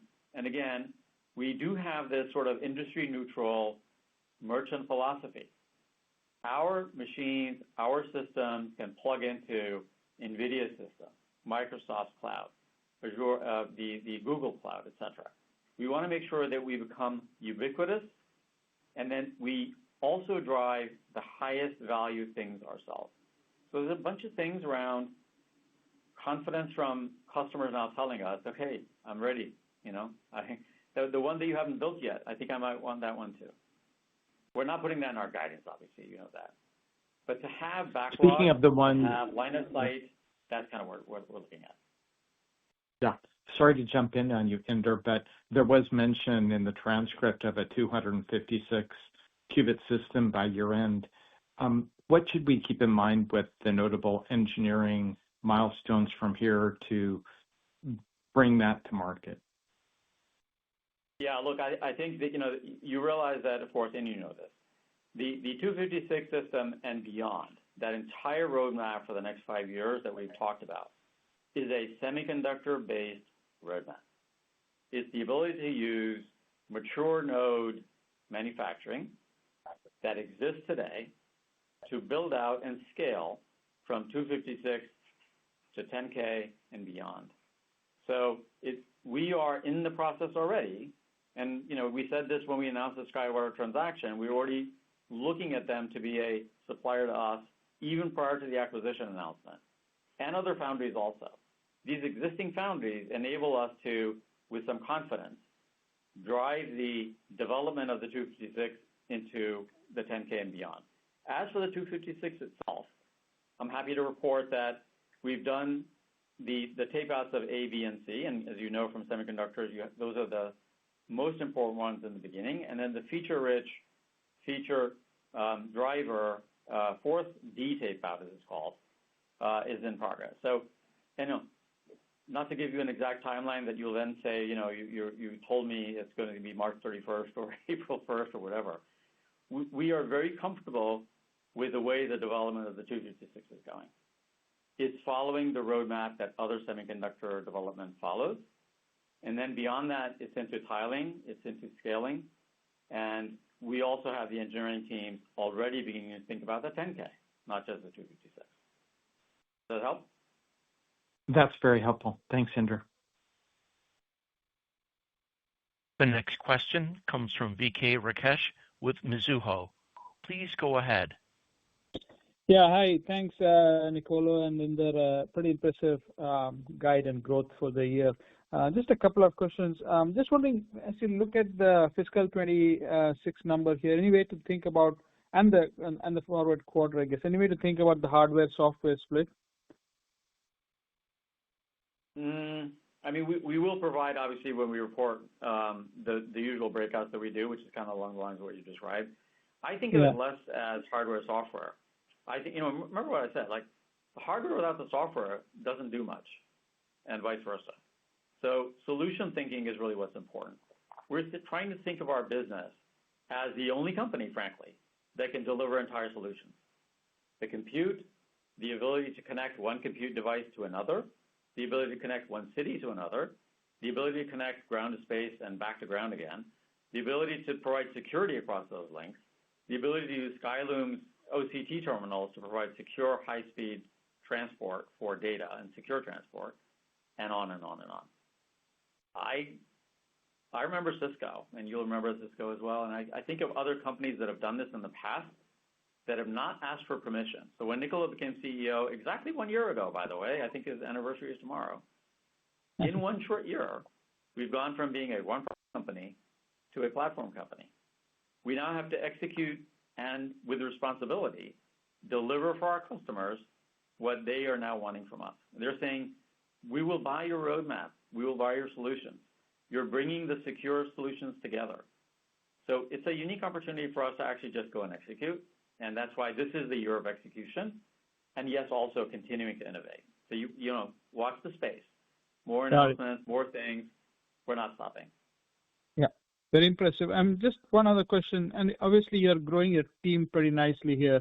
Any thoughts on when this National Quantum Initiative, the NQI funding starts to open up? I know you have some pretty solid engagements with the Golden Dome, Shield, etc. But any thoughts on when that national NQI funding starts to open up for the space? Thanks.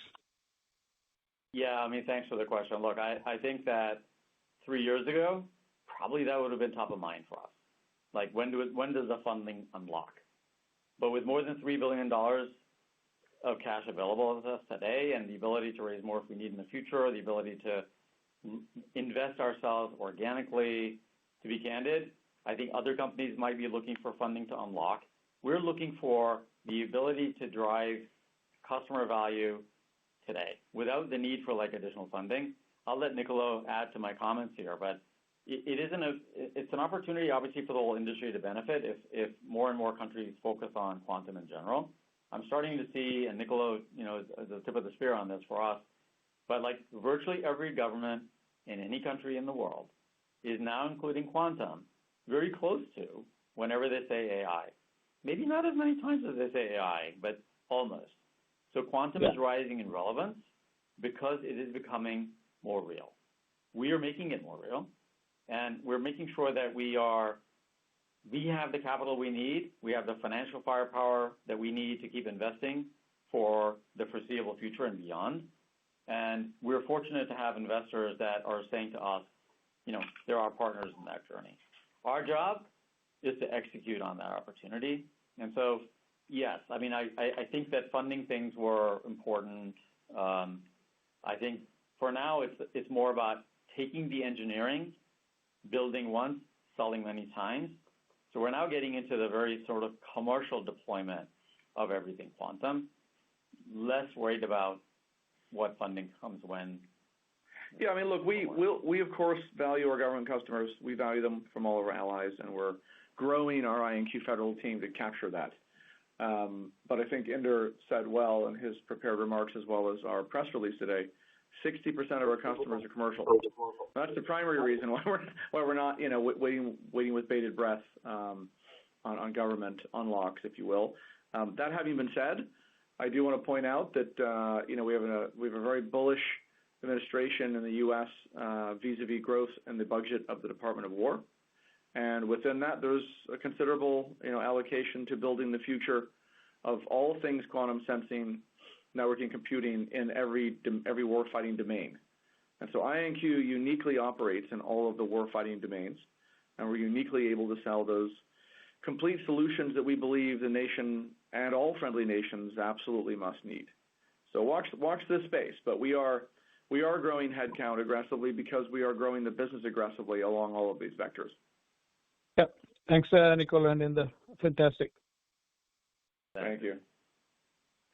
The next question comes from Quinn Bolton with Needham. Please go ahead. Hey guys, this is Shadi Mawali on for Quinn. Thanks for letting us ask a question, and congrats on the strong results. In the prepared remarks, you guys talked about making smaller and cheaper quantum systems. And I believe the acquisition of SkyWater is going to help accelerate that. But just curious to hear the puts and takes of how much it costs to make a system today and how you expect that cost trajectory to evolve over the next few years. Thank you. All right, so look, what we said our Analyst Day on September 12th is that our full fault-tolerant machine and machines with hundreds of thousands to millions of physical qubits and thousands to tens of thousands of logical qubits, and someday hundreds of thousands of logical qubits, will have a 2025 BOM cost, bill of materials cost, under $30 million. Obviously, there's inflation each year. And the reality is, when we said under 30 million, it was materially under 30 million to enable us to ensure that gross margin will be compelling as the years roll by, and of course, our ability to drive ecosystem expansion will be the most powerful, we believe, in the quantum world, whether that's in the U.S. or our allies. We are cheering for everyone with the SkyWater acquisition, right? So it's really important to note that we already supply our clocks and sensors and QKD switches to a wide breadth of customers. With SkyWater, we are not only going to be supporting their existing customers, but we're going to be investing in SkyWater, which means that with our improved capital base on a combined basis, those customers will see tremendous benefits, and we expect additional customers in the fullness of time to want to be on that acceleration platform. The ability for us to maintain costs as we grow our computer power is almost unparalleled. And the reason for that is the electronic qubit controls that we have of our ion traps on a semiconductor basis and platform. So as we add more qubits, we're not really changing the cost of goods sold much. A little bit, the chips get a little bit bigger, and the machines get marginally larger, but it's single-digit percent kind of thing, not even double-digit percent, I think, in most instances. And that means with manufacturing volumes, as I said in my prepared remarks, we actually expect the size and the cost from a bill of materials perspective to actually go down over time, even as the machine goes from 256 qubits to 100,000 and 1 million and 2 million qubits, by 2030. That is obviously, a cost curve that everyone is familiar with in the semiconductor industry, and we believe it's vital because it's what enables our ecosystem to prevail in the commercial market at the same time as it's prevailing, of course, with our nation and allied nations' federal, customers. In the history of technology, as I said, sometimes you get cases where just economics alone prevail, but in our case, we have the most powerful machines soonest, and we have them at the lowest, most accessible unit economics. And so when you're doing something in a number of cases that they're 5 years ahead technically, and you might be 10 or even 100 times cheaper, you can see why we were bullish on our ability to be the mass market platform of choice in the fullness of time.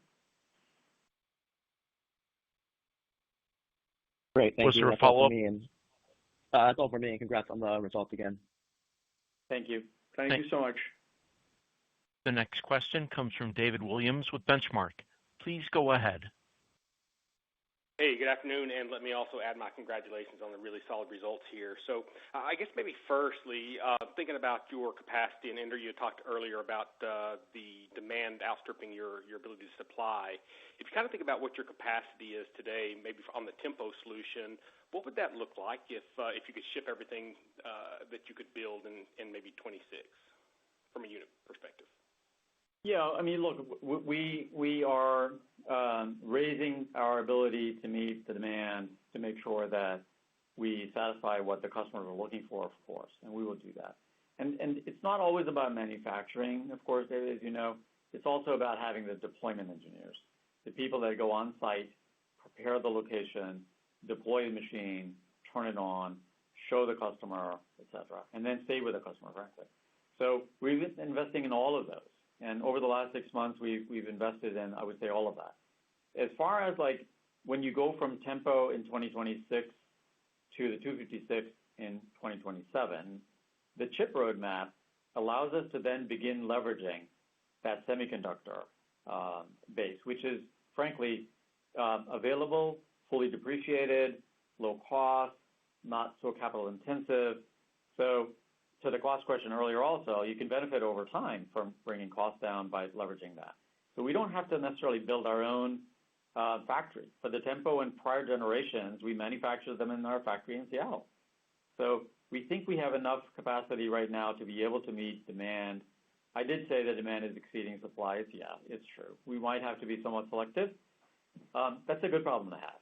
And so if that continues, we absolutely will surge our ability to deploy, build, and ensure that we service the Tempo.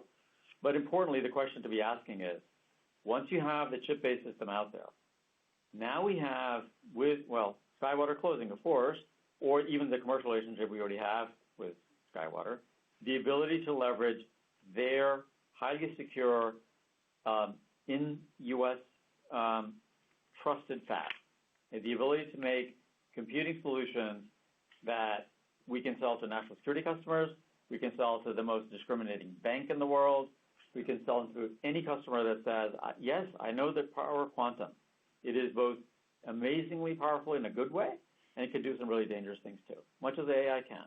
So we're making sure that we deploy it in a way where it has the level of surety of supply to us so that no geopolitics enters into the ability for us to get components, and then have a product that our customers can trust. So I think that it's less about capacity in terms of manufacturing this time next year. But for this year, absolutely. We began investing in the third quarter. We talked about that in the third quarter call. And we've hired the deployment engineers, and we feel pretty good actually right now.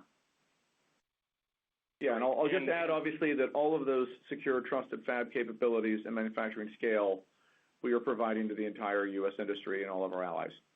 So we look forward to working with everyone because I think it's time to put the pedal to the metal for the industry. Yep. Great color. Just one last quick one for me. Just as you kind of think about that fab and the capabilities there today, and then looking out beyond 27 maybe, are there major step function potential investments that need to be made in order to hit that roadmap, or are things you feel like they have the appropriate abilities today that the investment isn't as big a heavy lift as it might otherwise be? Well, look, I think that I won't speak for SkyWater. They're an independent company, obviously, right? So from our lens, when we look at the capacity that they have in Texas, in Florida, and in Minnesota, it's more than what we need actually right now.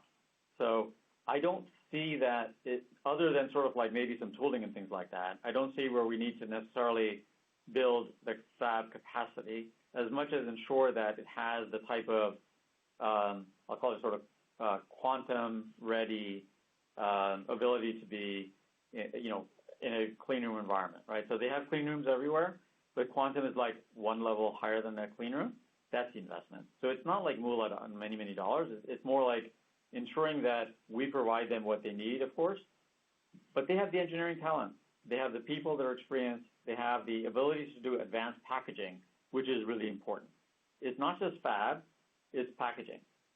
So we are looking forward to the deal closing, and we're looking forward to leveraging them, of course. And in the meanwhile, we have a commercial relationship, and we hope that we're able to continue providing for the needs of 26 and beyond. Yeah, so I think just to add on to that, there is plenty of capacity at SkyWater today for the whole U.S. quantum industry. As the U.S. and allied quantum industry grows, we are confident we will meet that demand at SkyWater.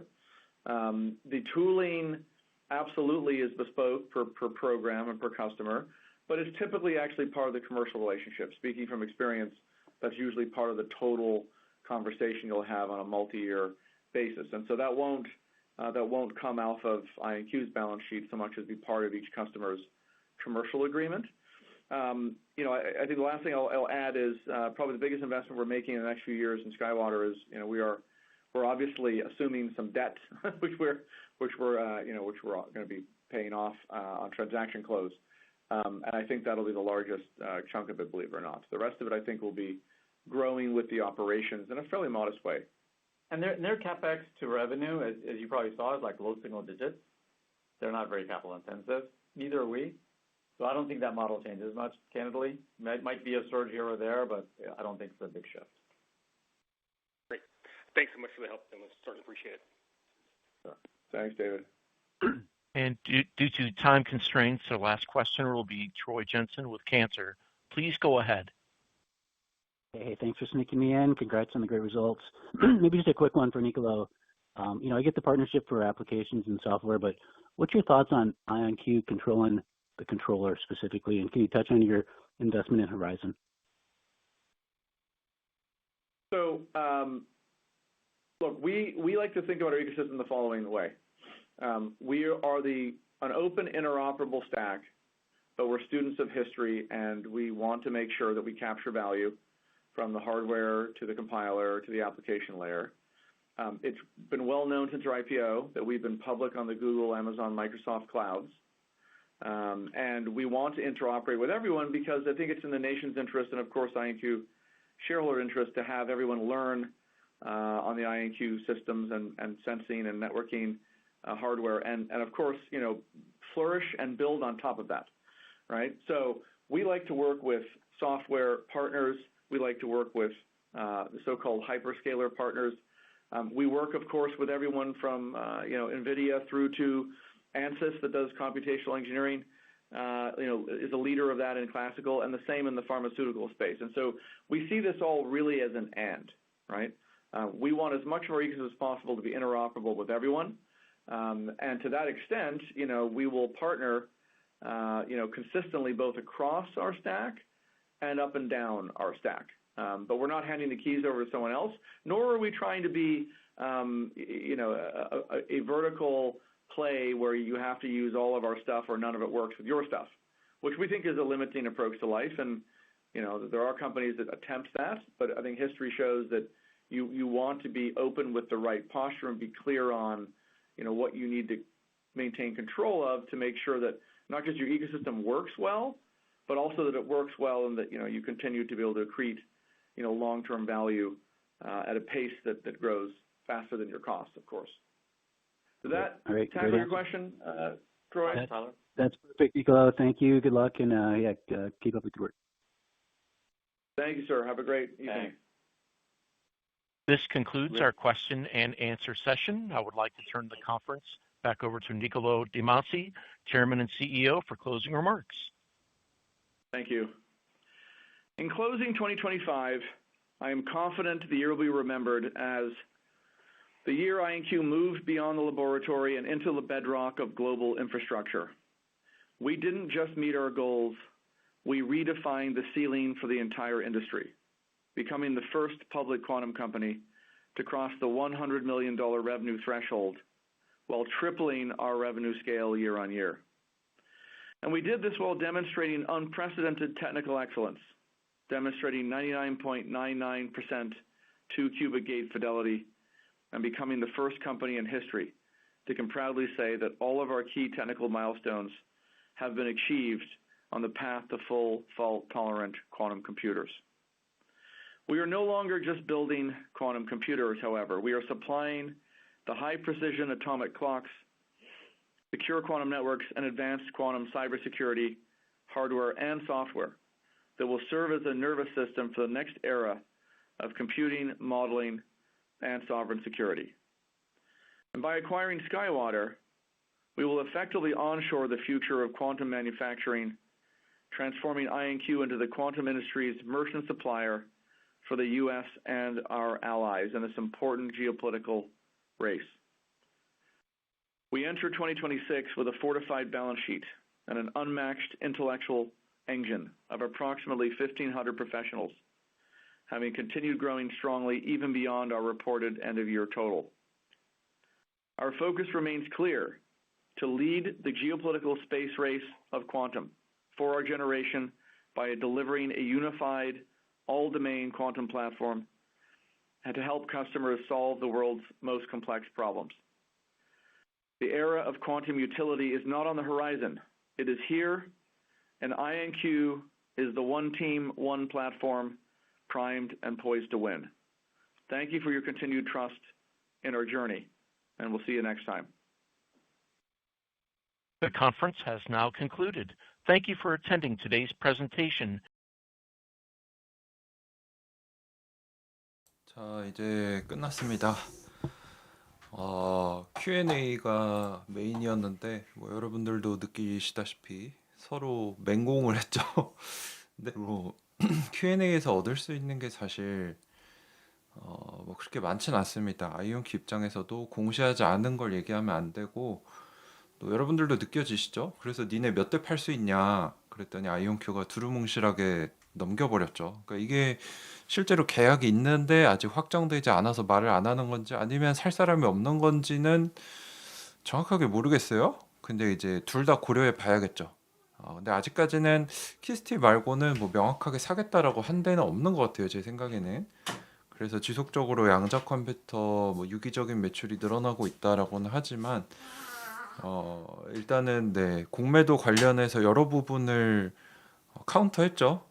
양자 컴퓨터 자체적인 매출도 늘어나고 있고, 스카이워터 인수를 통해 로드맵 문제없이 큰 돈 추가 투자 안 해도 우리 할 수 있다. 이런 것들이 이제 애널리스트들이 보기 원하는 겁니다. 너네 돈 더 안 쓰고 로드맵 달성할 수 있니? 몇 대 팔 수 있니? 이걸 기반으로 애널리스트들이 계산을 해서 목표 주가를 아마 오늘 내일 줄 텐데 조금 네, 명확하게 답변해 준 게 없어서 어떻게 나올지 모르겠는데, 아마 현재 목표 주가가 지금 보시면은 평균 목표 주가가 한 70불 정도 되는데 비슷한 수준으로 주지 않을까 싶어요. 적당하게 줄 것 같고, 다만 이제 오늘의 핵심은 그거죠. 적자 수준은 커졌지만 실제로 낸 성과나 앞으로 낼 성과 전망이 너무 강력해서 오히려 찍어 올랐다. 그래서 지금 애프터마켓에서 6% 넘게 오르고 있는데 아마 본장 열리면 어떻게 될지 봐야겠죠. 애프터마켓은 이제 작은 돈으로도 시세를 움직이기 때문에 그래서 실적 자체는 좋았던 것 같아요. 근데 이제 아까 아이온큐도 말했듯이 작년에 우리는 양자 컴퓨터밖에 안 했지만 24년은 그랬지만 25년은 이제 양자 플랫폼 수직 통합된 풀스택 회사가 됐고 이제 26년에는 이걸 본격적으로 실행하겠다. 그래서 올해가 또 굉장히 중요한 변곡점이 되지 않을까 싶어서 저는 개인적으로 굉장히 만족스럽습니다. 이상한 돌발 뉴스 같은 거 안 냈으니까. 그래서 저는 이제 애들 저희 아가들 등원시키고 이거 정리해서 요약본으로 유튜브에 올려드리도록 하겠습니다. 모두 새벽부터 고생 많으셨고 지금 주가가 굉장히 부진하죠. 지금 중소형주가 많이 힘든 시간인데 어떤 사람들은 지금이라도 팔고 딴 거 가라라고 하는데 저는 생각이 좀 달라요. 한 기업을 계속 보면서 꾸준히 모아가는 게 큰 수익의 비결이지 왔다 갔다 하는 거는 결국에 아무것도 남지 않습니다. 여러분들이 지혜로운 장기 투자를 하셨으면 하는 말씀을 드리면서 오늘 방송은 여기서 마치도록 하겠습니다. 모두 수고 많으셨습니다. 감사합니다.